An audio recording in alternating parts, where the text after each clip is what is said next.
Começaremos esta aula tratando de uma das obras de arte mais famosas da história, que é a criação de Michelangelo. É uma grande pintura feita no teto da Capela Sistina, no Vaticano, em Roma. E nela representa-se a criação do homem por Deus. Diz uma lenda, uma tradição, que após observar esta obra, os cardeais responsáveis pela curadoria das obras de arte da capela reuniram-se e conversaram com o mestre de obras, Michelangelo, o grande artista italiano Michelangelo, pedindo que eles refizessem um detalhe da obra que a princípio não era importante. Segundo a tradição, na pintura, na primeira versão da pintura, os dedos de Deus e de Adão se tocavam. Os cardeais queriam que não houvesse esse toque. E mais, que as falanges dos dedos de Adão estivessem contraídas, representando assim o livre-arbítrio, enquanto os dedos de Deus, o dedo de Deus estava completamente esticado, ao dar o fôlego de vida ao homem, e sempre se oferecendo ao homem, as falanges contraídas de Adão representavam o livre-arbítrio, O homem só busca Deus se assim o desejar. Pois bem, porque eu comecei uma aula de biologia tratando de uma obra de arte e de uma história religiosa. Durante muito tempo no Ocidente, até o século XIX, prevaleceu a ideia de que o homem era resultado direto da criação de Deus. Essa ideia era tão universal que ela não era esposada apenas pelos religiosos, pela igreja, mas também pela comunidade científica. Pois bem, exatamente no século XIX, começaram a circular na Europa ideias evolucionistas que contrariavam essa versão bíblica de Gênesis da criação do homem.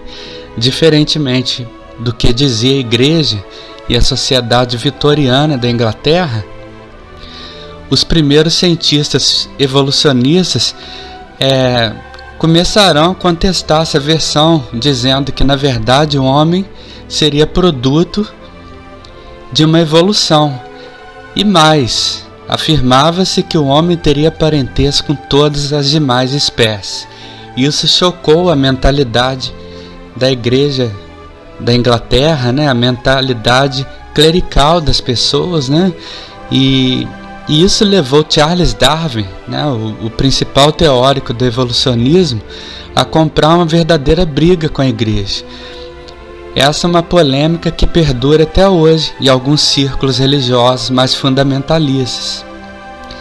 Então o tema de nossa aula hoje é exatamente isso: as ideias evolucionistas que vão levar ao desenvolvimento das ciências biológicas como a conhecemos hoje. Então vamos lá. Você já imaginou o porquê do corpo dos humanos ser da forma como é hoje? Será que foi sempre assim? E se não foi, qual o motivo dessas características terem se mantido e se propagado durante gerações? Essas questões permeiam filosofia e ciências naturais, acompanham a humanidade.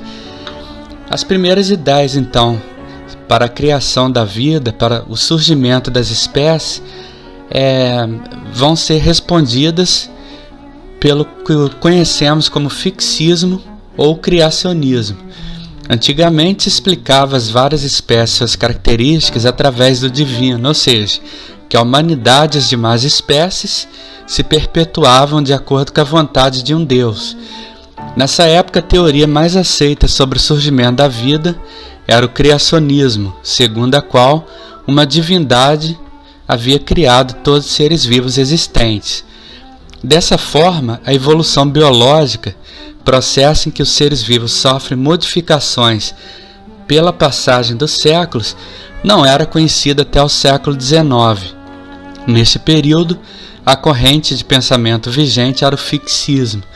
Como eu afirmei na introdução desta aula, prevalecia no Ocidente uma interpretação literal dos primeiros capítulos da Bíblia, do livro de Gênesis, de que o homem, assim como as demais espécies, eram resultado da criação direta de Deus, da divindade.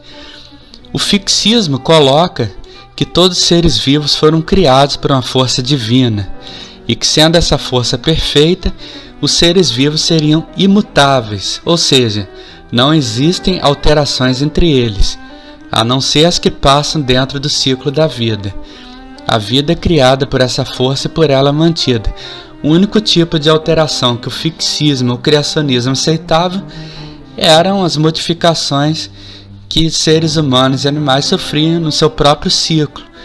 Os seres humanos nascem, crescem, se desenvolvem, se reproduzem, envelhecem e morrem. Mas não admitia a possibilidade de uma espécie se transformar em outra espécie com o passar de milhões de anos, como vão propor os evolucionistas.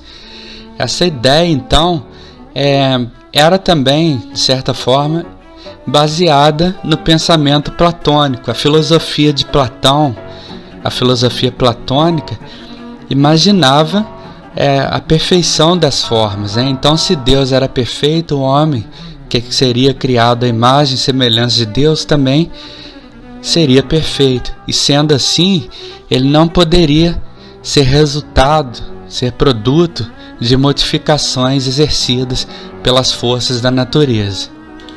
Durante os séculos, essa corrente de pensamento foi contestada diversas vezes, mas só perdeu força quando alguns pesquisadores começaram a defender ideias sobre transformismo e evolucionismo. Alguns filósofos pré-socráticos, aqueles que vieram antes de Sócrates, já haviam proposto ideias evolucionistas, mas elas não ganharam força no Ocidente, porque temos, na Idade Média, o domínio filosófico, ideológico e religioso da Igreja Católica. E a Igreja Católica herdou o pensamento platônico e aristotélico. Então, a Igreja inadmitia uma evolução das espécies. Propunha-se que o homem seria resultado direto de um ato criativo de Deus. Segundo o evolucionismo e o transformismo, as diferentes espécies de seres vivos seriam capazes de se adaptar ao ambiente e se modificar ao longo do tempo. Isso aconteceu porque, durante a empreitada por novos continentes, povos foram conhecidos e os registros de espécies que já passaram a ser catalogados, o que permitiu aprofundamento nos estudos e na aquisição de provas que corroboravam, ou seja, que confirmavam a evolução biológica. Assim, a partir dessa época, a evolução química começou a ser considerada como a mais provável origem de seres vivos, e a evolução biológica como a forma mais provável da continuidade e da diversificação das diferentes formas de vida. Entre os membros dessa corrente estão o francês Jean-Baptiste Lamarck, o Barão de Lamarck, e Charles Darwin. Então, foram esses dois pensadores, biólogos, que vão contestar de uma forma mais contundente o criacionismo, conforme propunha a Igreja e a comunidade científica da época. É importante lembrar que a Europa no século XIX está passando por grandes transformações econômicas, sociais, e houve um grande desenvolvimento das ciências, da medicina, das ciências.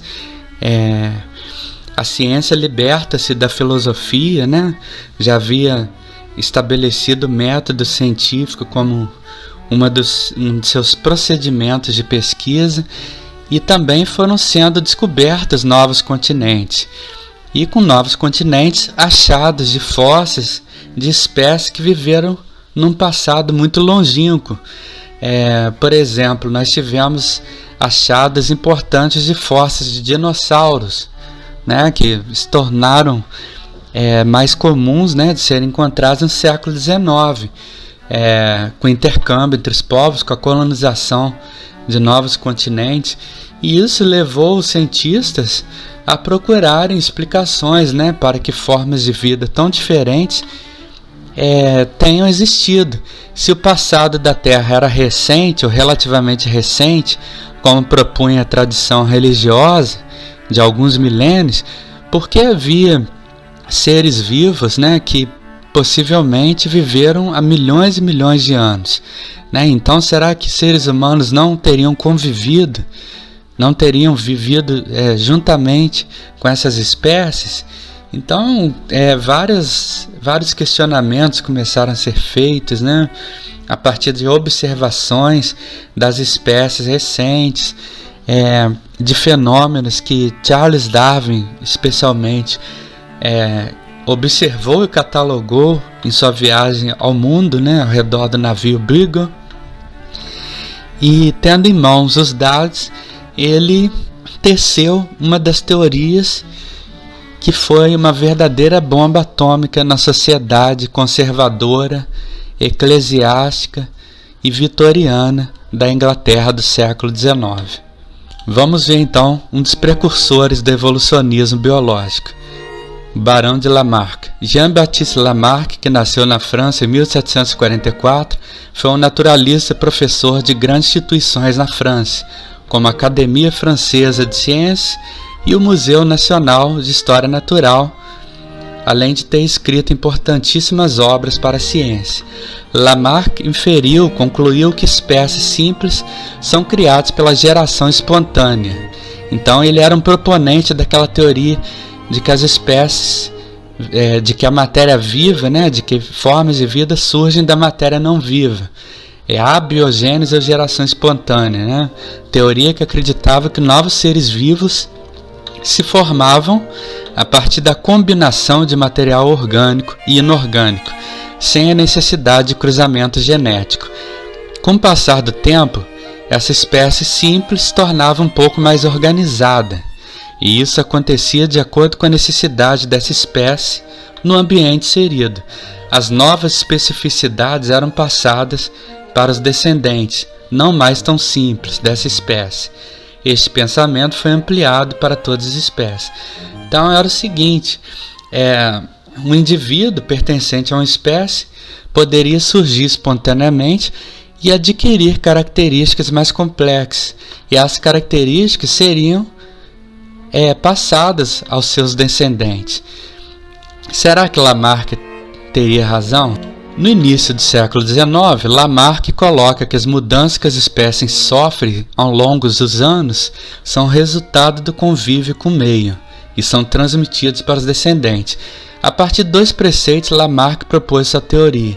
A primeira delas é a lei do uso e desuso. O uso frequente de determinada estrutura faz com que ela tenha seu tamanho aumentado. Ao contrário, pouco uso pode fazer com que a estrutura se atrofie, né? Perca sua utilidade, então diminua. E temos a lei da transmissão dos caracteres adquiridos. A característica adquirida e usada pelos pais pode ser transmitida ao descendente. Pela lei do uso e desuso, o não uso de alguma estrutura pode caracterizar sua perda nas próximas gerações. Será que isso está certo? Vamos refletir um pouco. Vamos pensar num atleta que pratica musculação. Ele vai desenvolver seu tônus muscular à medida em que for praticando os exercícios. Se ele tiver um filho, o filho nascerá musculoso necessariamente? Ou se um cão adestrado, ele vai ser treinado pelo dono, vai ser adestrado, ele vai aprender a fazer cambalhotas, a se fingir de morto. Se ele tiver filhotes, essa característica já vai nascer com os filhotes? Então, embora Lamarck tenha dado um grande salto, né, para as teorias evolucionistas da biologia moderna, ele não estava correto, ele estava equivocado ao propor, né, essas 2 leis. Hoje sabe-se que alguns órgãos e tecidos podem se desenvolver ou atrofiar de acordo com o uso. Isso é verdade, né? Sabemos disso, tomando como exemplo o próprio tecido muscular, né? Se uma pessoa ficar muito tempo sem desenvolver, sem praticar exercício, aquele músculo vai atrofiar-se. Pessoas que ficaram paraplégicas ou incapacitadas por algum motivo de andar, de se movimentar, elas sofrem com atrofia muscular, né? Pessoas acamadas sofrem com problema de escaras. As enfermeiras conhecem muito bem esse problema, né? Devido à falta de circulação em algumas áreas do corpo, que fica deitado por muito tempo, né? Por isso que é necessário até que se recomende que os pacientes façam alguma movimentação. No entanto, essas características não são transmitidas aos descendentes. A teoria de Lamarck, apesar de seus equívocos, enganos, foi importante durante os estudos sobre evolução, por ser a primeira a abordar o conceito de adaptação das espécies. Bom, Lamarck foi um precursor. Agora vamos falar um pouco sobre a biografia de Charles Darwin. Charles Darwin, né, era descendente de uma família de nobres da Inglaterra, né, de uma família muito rica. E seu próprio avô, Erasmus Darwin, ele propôs uma teoria evolucionista que teve continuidade com o neto. Charles Darwin nasceu na Inglaterra em 1809, quando as ideias da evolução natural começavam a ser discutidas com mais cuidado na Europa. Darwin estudou na Universidade de Edimburgo com o objetivo de se formar em medicina e continuar a carreira do pai. Porém, foi no naturalismo que ele encontrou sua verdadeira vocação. Darwin, na verdade, foi um cara que não deu certo em diversas profissões. Sua família tinha dinheiro, mas o seu pai o subestimava. Ele tentou por um tempo se tornar pastor protestante, pastor de igreja, estudou teologia e depois mudou para carreira médica. Também não deu certo. Ele relata em seus escritos autobiográficos que quando ele viu sangue pela primeira vez, ele chegou à conclusão de que não teria nenhuma vocação para ser cirurgião, para ser médico. Então ele recebeu o convite de um amigo que era capitão de um navio, o Beagle, para fazer uma volta ao mundo. Nós estamos falando de uma Inglaterra extremamente conservadora, religiosa, e elitista. Os capitães não conversavam com os marinheiros, por serem de classes sociais diferentes. Então, como este capitão passaria muito tempo em alto mar, fazendo uma viagem ao mundo, ele fez um convite a alguém da mesma esfera social dele, com quem ele pudesse conversar sobre diversos assuntos. E Darwin era um indivíduo intelectualizado. Em dezembro de 1931, Darwin começou sua importante viagem a bordo do navio Beagle. A função da tripulação era de mapear áreas não exploradas da costa meridional da América do Sul. Lembrando que a Inglaterra era a rainha dos mares. Nós estamos falando ainda de um mundo que estava sendo descoberto. Diversas ilhas do Pacífico estavam sendo colonizadas, diversos países africanos, países da América, e a Inglaterra mantinha relações muito próximas com o Império do Brasil, com o Império Brasileiro. A Inglaterra teve uma influência muito importante na vida política brasileira, política, e não apenas política, como também econômica. E foi por pressão da Inglaterra que o Brasil aboliu a escravidão, a escravidão negra em 1888, com a famosa Lei Áurea, assinada pela princesa Isabel. Lembrando que o Brasil só aboliu por pressão inglesa. O objetivo de Darwin era fazer coletas e anotações no âmbito da zoologia, botânica e geologia. Ele, de fato, era um indivíduo voltado para o estudo das ciências naturais. A vocação para biólogo estava em seu sangue, em sua gênese. E o que ele gostava mesmo era de estudar os animais, as plantas, as rochas. A viagem foi planejada para durar inicialmente cerca de 2 anos, mas durou 5 anos, 5 longos anos, e passou por diversos países da Terra. assim como mostra a figura abaixo. Isso tornou uma das expedições científicas mais celebradas em solo terrestre nos dias de hoje. Então Darwin estava entrando ali no seu paraíso, né? Era tudo o que ele procurou e queria fazer da vida. Ele recebeu o convite, né, desse seu amigo em fazer uma volta ao mundo, uma viagem ao redor do mundo, e nesta longa viagem de 5 anos, ele estudou diversas espécies de plantas e animais, além de rochas, além da natureza, de biomas, ecossistemas, por onde passou. Inclusive, ele fez sua passagem pelo Brasil. Nós vamos ver adiante.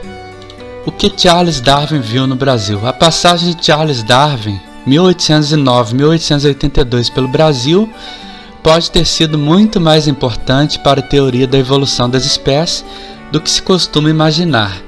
Muito se fala sobre as observações feitas pelo naturalista britânico nas Ilhas Galápagos e na Patagônia Argentina, mas foi em solo brasileiro, há 185 anos, que ele se deparou pela primeira vez com a diversidade da floresta tropical e também se chocou com a escravidão, reforçando suas convicções abolicionistas de que todos os seres humanos compartilham a mesma linhagem sanguínea em razão da ancestralidade comum.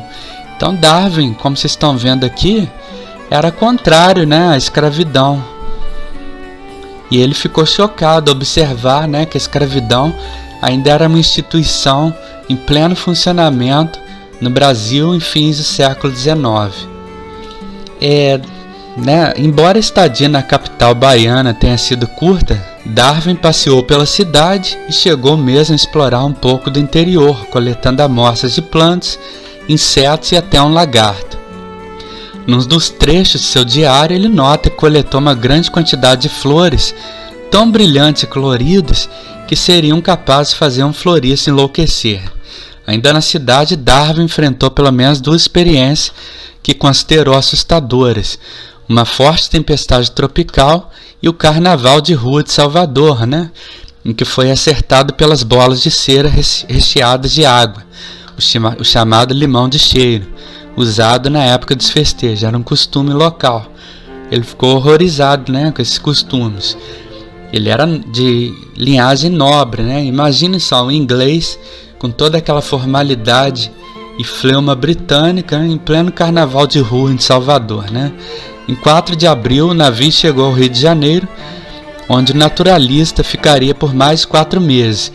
Um capítulo inteiro de seu livro é dedicado a esse período em que fez uma longa incursão pelo interior do estado, coletando dados geológicos, amostras de plantas e animais e, como sempre, histórias do horror da escravidão. Então fica bem patente que Darwin era contrário à escravidão, porque ele não considerava que existissem raças humanas superiores ou inferiores, que todas compartilhavam um ancestral comum, né? E ele estava certo, não havia nenhum motivo para se manter uma instituição tão violenta que era a escravidão, né?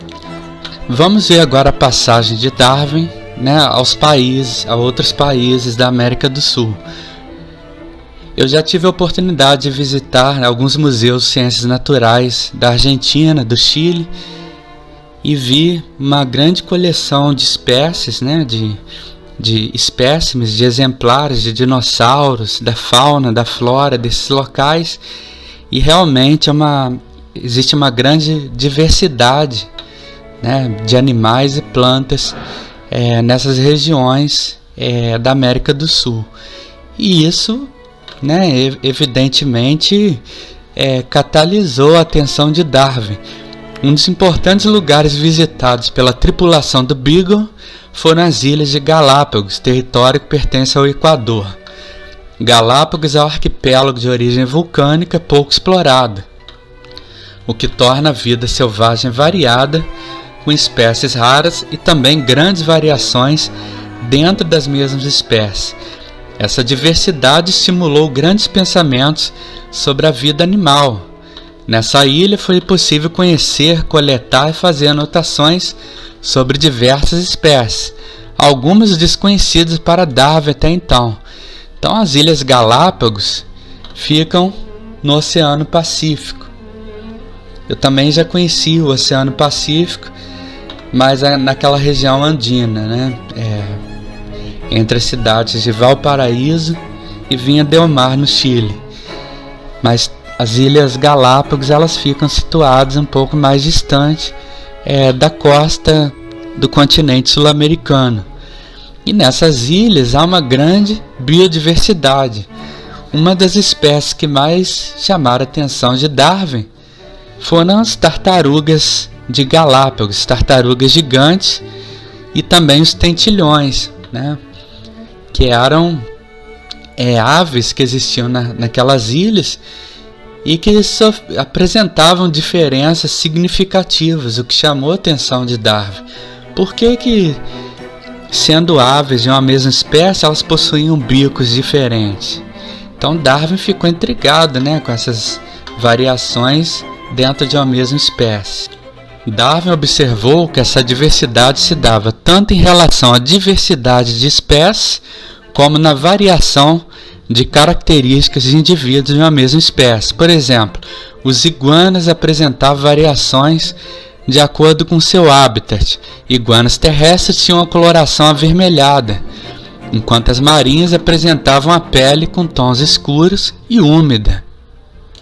As aves de Galápagos também apresentavam variações conforme as regiões que habitavam. Darwin percebeu uma sutil mudança no bico das aves de acordo com a região de predomínio dos indivíduos. Ele pressupôs, né, que essa diferença seria fruto de uma adaptação que pode ter ampliado a cadeia alimentar da espécie. Assim, de acordo com o bico das aves, com o formato do bico das aves, elas estariam mais adaptadas aos tipos de alimentos encontrados no local onde viviam. Então, como é um conjunto de ilhas, o arquipélago de Galápagos apresentavam espécies de aves que tinham variações morfológicas, né, fenotípicas, bastante claras, né? Uma dessas variações era o formato do bico. O bico das aves é adaptado à sua forma de alimentação. Então, se uma das ilhas havia disponibilidade de frutos macios, então a ave desenvolvia bicos mais pontudos para poder perfurar aquele fruto. Já em ilhas em que os alimentos eram mais duros, protegidos por uma casca mais grossa, o bico era curvado e adaptado a quebrar, né, aquela casca para poder ter acesso ao alimento. E isso chamou bastante a atenção de Charles Darwin. As tartarugas de Galápagos também eram diferentes das outras tartarugas. Eram mais altas e compridas, chegando a quase 1 metro quando adultas, diferente das tartarugas às quais temos contatos com frequência. Eram, de fato, tartarugas gigantes. Imaginem uma tartaruga de 1 metro, né, de comprimento quando adulta. É uma coisa impressionante, na verdade. Além disso, as tartarugas de Galápagos, né, como outras espécies de tartarugas, vivem por bastante tempo, né? Uma tartaruga chega a 150, 200 anos facilmente, dependendo da espécie, é claro.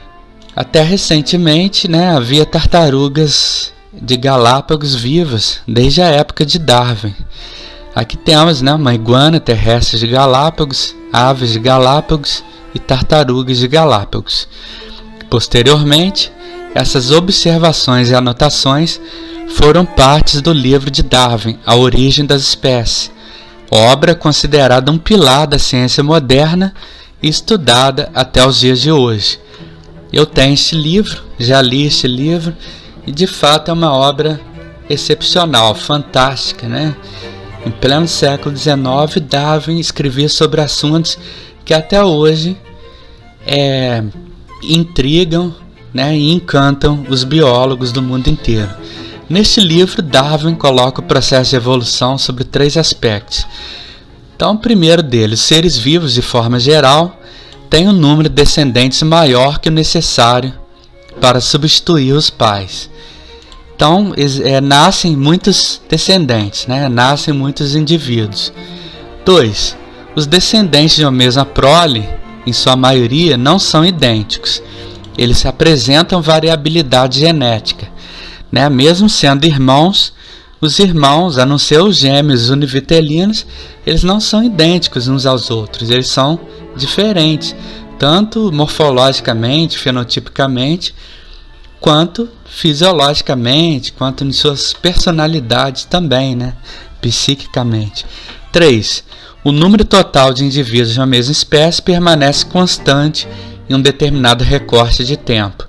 Isso acontece devido à luta por alimento, espaço, proliferação e interações com o meio em que o indivíduo está inserido.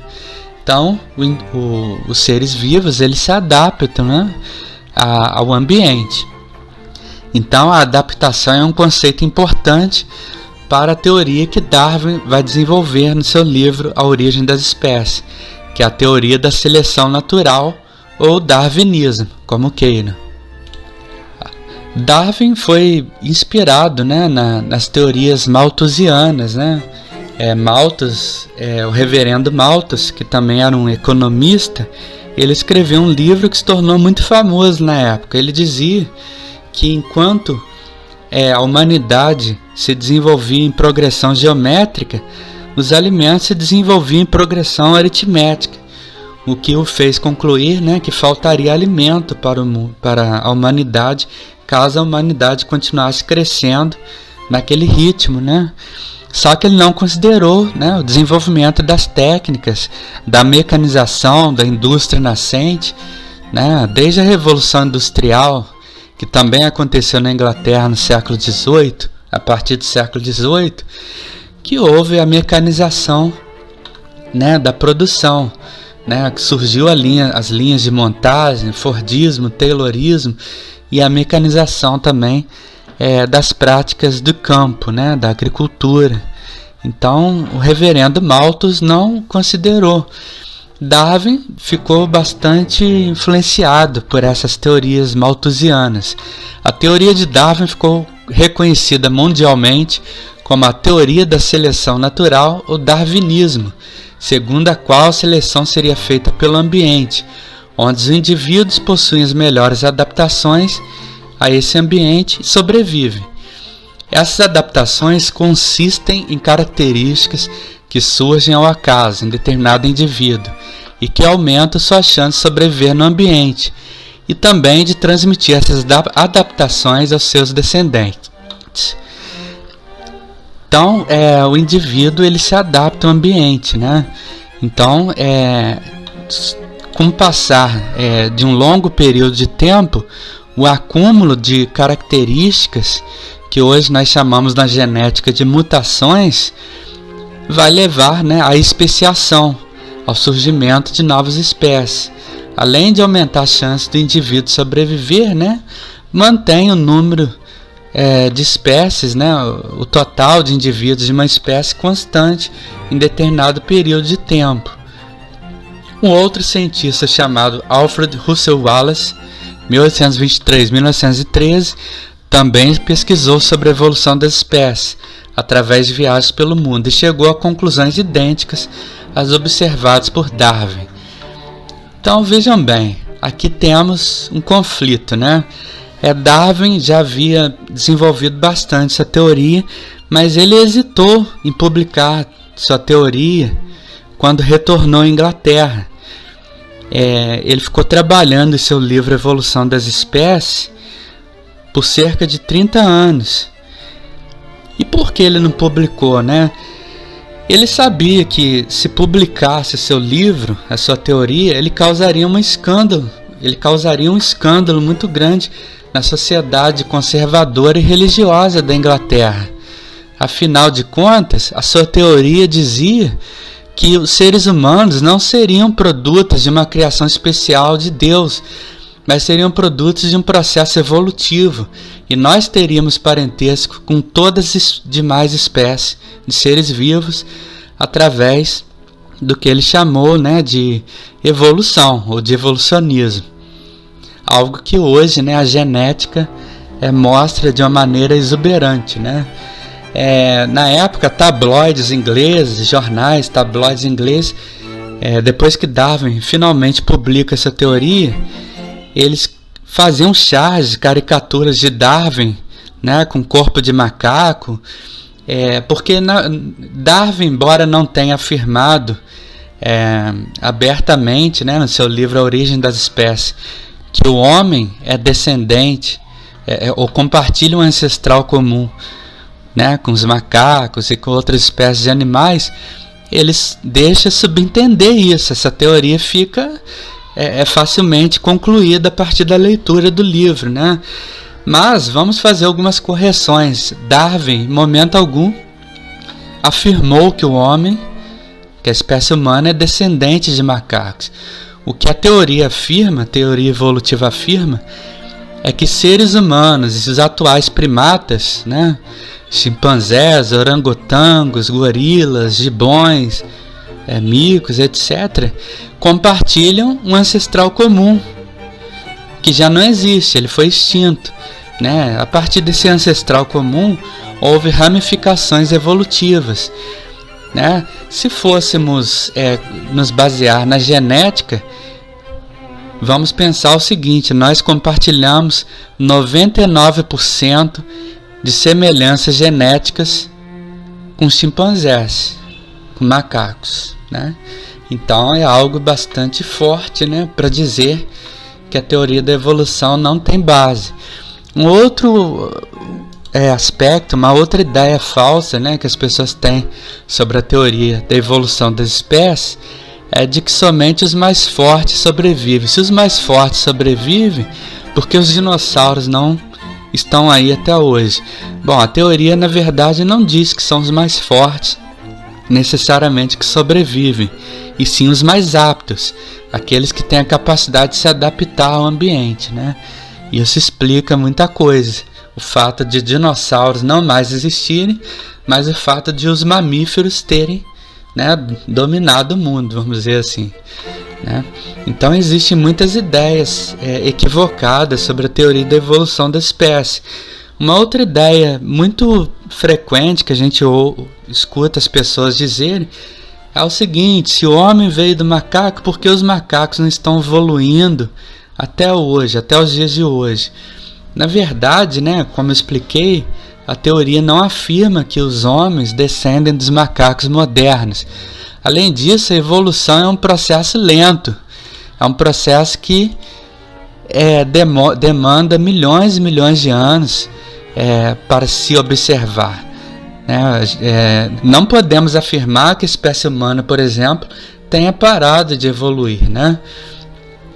É possível que num futuro daqui a centenas ou milhares de anos, a espécie humana tenha olhos maiores, tenha adaptações maiores, uma audição mais robusta diante do advento tecnológico, né, proporcionado pela sociedade hoje, porque o homem é um ser social, né? Então existem muitas ideias equivocadas, enganosas, circulando sobre a evolução das espécies.